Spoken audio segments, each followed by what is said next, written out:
मोनू मनेसर जब तक बीजेपी के मतलब का था तब तक वो मोनू मनेसर था। अब जब वो अपराधी साबित हो रहा है तो अब वो मोनू यादव हो गया, अब वो हिंदू नहीं रहा। जब अपराधी साबित हो गया, बीजेपी द्वारा उसको अपराधी साबित कर दिया गया, तब उसे यादव बना दिया, और जब तक उसका इस्तेमाल करना था तब तक वो हिंदू था। ये बीजेपी की चाल है। इसी तरीके से इन्होंने नूपुर शर्मा को इस्तेमाल किया।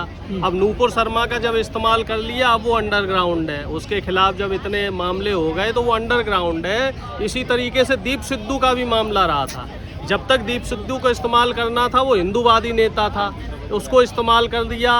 जो लाल किले हैं वहाँ पे वो झंडा फहरवा दिया, फिर उसकी दुर्घटना में मौत हो गई। अब उसका कोई अता पता नहीं कि कहाँ गया दीप सिद्धू। उसी तरीके से आप नूपुर शर्मा की भी कभी भी खबर सुन सकते हैं, उसी तरीके से इसकी मोनू सरकार की कभी खबर सुन सकते हैं। तो कहने का मतलब ये है कि जो हमारे कपिल गुजर भी उसी श्रेणी में आता है, और जो हमारे जो मिडिल क्लास के लोग हैं उन्हें इसमें ध्यान देना पड़ेगा कि हम अपने बच्चों को शिक्षा दें, अच्छी तालीम दें, अच्छी शिक्षा दें, जिससे कि वो रोजगार की तरफ जाएं। ये हिंदूवादी संगठनों में चले जाते हैं, यहाँ इनसे कावड़ डुलवाने का काम किया जाता है, इनके हाथ में तलवारें दी जाती हैं, और इनको जो है इस्तेमाल करके स्लीपर सेल बना के इनको हिंसा की तरफ अग्रसर किया जाता है।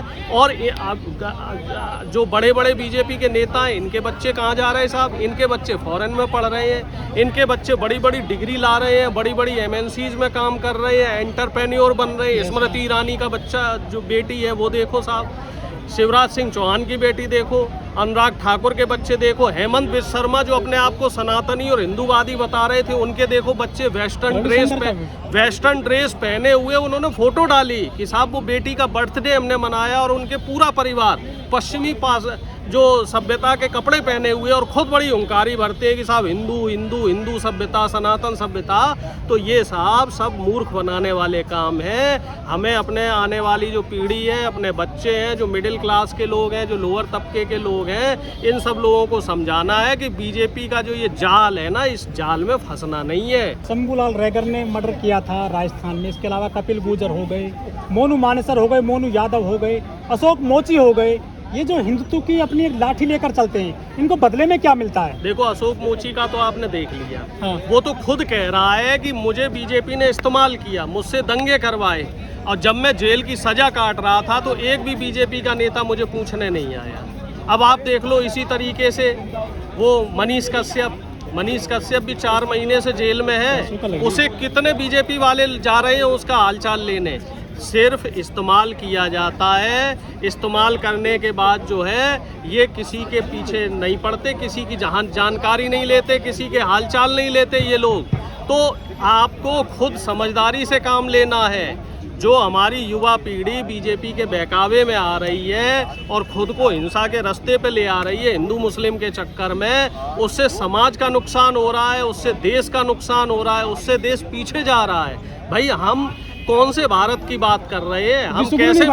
हम कैसे विश्वगुरु बन पाएंगे? हिंसा फैला के विश्वगुरु बनेंगे? टॉप 3 में आएगा भारत कि जो है साहब आपका पढ़ाई लिखाई करके नई टेक्नोलॉजी की तरफ बच्चों को ले जाके विश्वगुरु बनेंगे। हमें तो ये बात समझ में नहीं आई कि किस तरह के विश्वगुरु की बात हो रही है।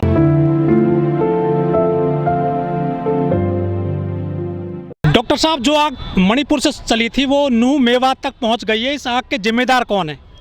निश्चित तौर पे सत्ताधारी दल।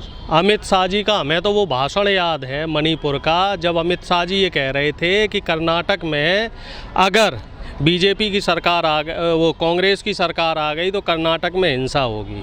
हुआ उल्टा कि कर्नाटक में तो आ गई कांग्रेस की सरकार और वहाँ शांति सुकून से लोग रह रहे हैं। लेकिन जहाँ जहाँ इनकी डबल इंजन की सरकार है, चाहे मणिपुर हो, चाहे हरियाणा हो, और भी तमाम राज्य हैं, चाहे उत्तर प्रदेश हो, सभी जगह हिंसा हो रही। वो तो उत्तर प्रदेश की हिंसा तो भला हो उनका चौधरी साहब का जो IPS ऑफिसर थे बरेली के, उन्होंने बचा लिया, नहीं तो नूह से बड़ी घटना प्रभाकर चौधरी जी का मैं आपके चैनल के माध्यम से धन्यवाद करना चाह रहा।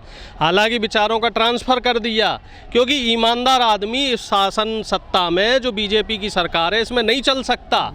अब नूह में क्या हुआ, सीआईडी का पहले से आ गया था इन्फॉर्मेशन कि साहब यहाँ घटना हो सकती है, और इन्होंने बीजेपी वालों ने देखो क्या बदमाशी करी, पुलिस चौकसी बढ़ाने की बजाय पुलिस वहाँ से हटा दी और होमगार्ड लगा दिया। बताओ 100 होमगार्ड के बस का है कि इतनी बड़ी भीड़ को काबू में कर लें।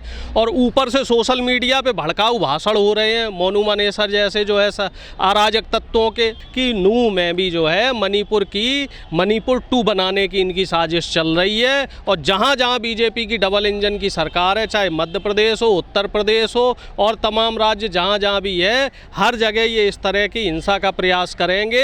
मेरा आपके चैनल के माध्यम से पूरे देश की जनता से एक निवेदन है कि इन जो भी भड़काऊ भाषण दे, इस तरह के जो बीजेपी और आरएसएस से जुड़े हुए जो तत्व हैं, शरारती तत्व, अराजक तत्व, इनकी बातों में नहीं आना है। सांप्रदायिक सौहार्द को बनाए रखना है, क्योंकि बीजेपी चुनाव आते आते पूरे देश को हिंसा की आग में झोंकना चाह रही है। लेकिन सर जो हिंदूवादी संगठन है, हिंदूवादी जो लोग हैं, नेता हैं, वो कह रहे हैं कि हिंदुओं एकजुट हो जाओ, जल्दी हरियाणा में आ जाओ। हिंदूवादी नहीं है साहब, वो दंगेवादी लोग हैं। हिंदूवादी लोग कभी भी नहीं कहेंगे कि साहब दंगा करो। हिंदूवादी जो हमारी सनातन परंपरा है, हम लोगों की तो गंगा जमनी तहजीब रही है। हम तो हिंदू मुस्लिम सिख ईसाई एकता भाईचारे का संदेश देते रहे हैं। हमारा अनेकता में एकता का जो है ट्रेडिशन है, परंपरा है अनेकता में एकता की। हर 200 किलोमीटर में हमारी भाषा बदल जाती है, हमारी वेशभूषा बदल जाती है, हमारी जो है जीवन शैली बदल जाती है, लेकिन फिर भी हम सदियों से एक साथ रह रहे हैं। तो हमारी जो सनातन परंपरा है वो दो लोगों को जोड़ने की परंपरा है, हमारी लोगों को तोड़ने की परंपरा नहीं है। ये हिंदू हिंदू करके जो दंगे करवाने वाले जो शरारती तत्व हैं, ये सिर्फ इनके एजेंडे चल रहे हैं। कि क्या बीजेपी आरएसएस के जो बड़े नेता हैं वो भी ऐसे झंडे लेके घूम रहे हैं? क्या उनके बेटे भी ऐसे झंडे लेके घूम रहे हैं? क्या अनुराग ठाकुर झंडे लेके घूम रहा है, राजनाथ सिंह का लड़का झंडा लेके घूम रहा है, या फिर शिवराज पाटिल का लड़का, शिवराज जो चौहान है मध्य प्रदेश के जो मुख्यमंत्री हैं उनका लड़का? इनके लड़के तो विदेश में पढ़ रहे हैं सबके लड़के। और यहाँ क्या कर रहे हैं, जो दलित शोषित वंचित आदिवासियों के पिछड़ों के बच्चे हैं, इनको हिंदू हिंदू के नाम पे भटका रहे हैं। इनके हाथ में झंडे दे रहे हैं, इनके हाथ में बंदूकें दे रहे हैं, इनके हाथ में डंडे दे रहे हैं, तलवारें दे रहे हैं, और मुसलमानों से लड़वा के देश का माहौल खराब कर रहे हैं। लेकिन डॉक्टर साहब, जब वहाँ विपदा आ गई है हिंदुओं पर नूह मेवात में, तो वहाँ एकजुट करने की कोशिश की जा रही है हिंदुओं के द्वारा कि कहाँ जाट कहाँ गए, गुजर कहाँ गए, सैनी कहाँ गए, आपको बुलाया जा रहा है, आप वहाँ जा नहीं रहे हो। वहाँ किसी पे आफत नहीं आई है। अभी एक खबर भी वहाँ वायरल हो रही है, 2 हिंदू भाइयों को एक मुसलमान परिवार ने बचाया, मूव से जो भीड़ थी भीड़ से बचाया। तो आफत कहीं नहीं आ रही है, आफत को दिखाया जा रहा है। जो गोदी मीडिया के चैनल है, 5 लोगों की मौत हो गई है वहाँ पर, वो तो करवाई गई है। ऐसे तो मणिपुर में भी 150 से ज़्यादा लोगों की मौत हो चुकी है। सरकारी आंकड़े कह रहे हैं मणिपुर में 160 लोगों की मौत हो चुकी है। लेकिन ये कैसे हुई, इसकी जांच भी तो होनी चाहिए कि जो 5 लोगों की मौत हुई है मेवात में, तो उसकी जांच होनी चाहिए कि फैले और कहाँ रहा। सबसे पहला सवाल तो ये है कि जब सीआईडी ने आपको इनपुट दे दिया दंगा होगा, तो पुलिस क्या कर रही साहब, प्रशासन क्या कर रहा साहब? अब खट्टर साहब का बयान आ रहा है कि पुलिस के बस की बात नहीं थी इतनी बड़ी भीड़ को संभालना। अरे जब आपके बस की बात ही नहीं थी तो आप मुख्यमंत्री क्यों बने हुए हैं? वहाँ पे नारे लगाए जा रहे हैं कि ट्रैक्टर लेकर आइए, खा पंचायत लाइए, गुजर आइए, जाट आइए, सैनी आइए, आप सपोर्ट करिए उनकी। वहाँ लोग खतरे में हैं। कोई खतरे में नहीं है। शासन प्रशासन चाहेगा तो यहाँ दंगे नहीं होंगे, लेकिन शासन प्रशासन खुद शामिल है। अब आप बताइए, जिस दिन वो शोभा यात्रा निकलनी थी उस दिन पुलिस वहाँ का पुलिस जो कमिश्नर था वो छुट्टी पे क्यों चला गया? वहाँ पुलिस को जो है वहाँ से क्यों हटा दिया गया? क्यों वहाँ पे होमगार्ड की तैनाती हो गई? क्या इस पे कोई सवाल करेगा? क्या इस पे जांच कमेटी बैठेगी कि सुरक्षा में सीआईडी से जब इनपुट मिल गया था उसके बाद ढील क्यों दी गई? ये साजिश है। गुड़गांव में भी इस तरीके के हादसे करवाए गए, फरीदाबाद में भी इस तरह की हिंसा भड़काने के काम किए गए। और मैं आपको बता रहा हूँ साहब, 24 का चुनाव आने वाला है। सतपाल मलिक जी भी कह रहे हैं कि ये लोग किसी भी हद तक गिर सकते हैं, ये राम मंदिर पे भी बम गिरवा सकते हैं, ये लोग कहीं भी दंगे करवा सकते हैं। क्योंकि जो मुख्य मुद्दे थे, महंगाई का मुद्दा, बेरोजगारी का मुद्दा, किसानों का मुद्दा, इन मुद्दे में बीजेपी के लोग फिर देखो, निश्चित तौर पे मोनू जैसे लोग जो हैं वो बीजेपी द्वारा प्लांट किए गए हैं। इसमें हमारे जो दलित शोषित वंचित आदिवासी लोग जो हैं, पिछड़े लोग हैं, इन्हें भी चीज़ों को समझना पड़ेगा कि बीजेपी इनको हथियार की तरह इस्तेमाल कर रही है।